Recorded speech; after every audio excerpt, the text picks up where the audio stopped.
ยุกគេប្រាប់ថាមិនទាន់យប់ខ្ញុំថាខ្ញុំអ្នកឌុបគេកាក់ខ្ញុំឲ្យឈប់3 2ខ្ញុំទប់ខ្ញុំទប់ពេលស្រែកថាឲ្យឈប់កុំចិត្តក្តៅពេកបងអានឹកខ្ញុំក្មេងផងខ្ញុំថាយល់តាមបំណងលើកក្រោយឲ្យដឹងបងបងលើកក្រោយចាំមុខបងផងលើកក្រោយចាំមុខបងរ៉ាយ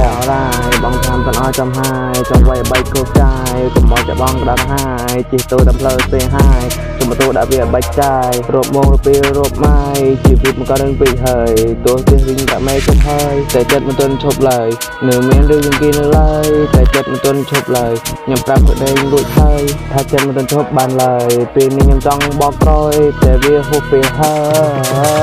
យឈប់ខ្ញុំប្រាប់ថាឲ្យឈប់យុកគេប្រាប់ថាមិនទាន់យប់ខ្ញុំថាខ្ញុំអ្នកឌុបគេកាក់ខ្ញុំឲ្យឈប់3 2ខ្ញុំទប់ខ្ញុំទប់ពេលស្រែកថាឲ្យឈប់កុំចិត្តក្តៅពេកបងអានឹកខ្ញុំក្មេងផងខ្ញុំថាយល់តាមបំណងលើកក្រោយឲ្យដឹងបងលើកក្រោយចាំមុខបងផងលើកក្រោយចាំមុខបងផង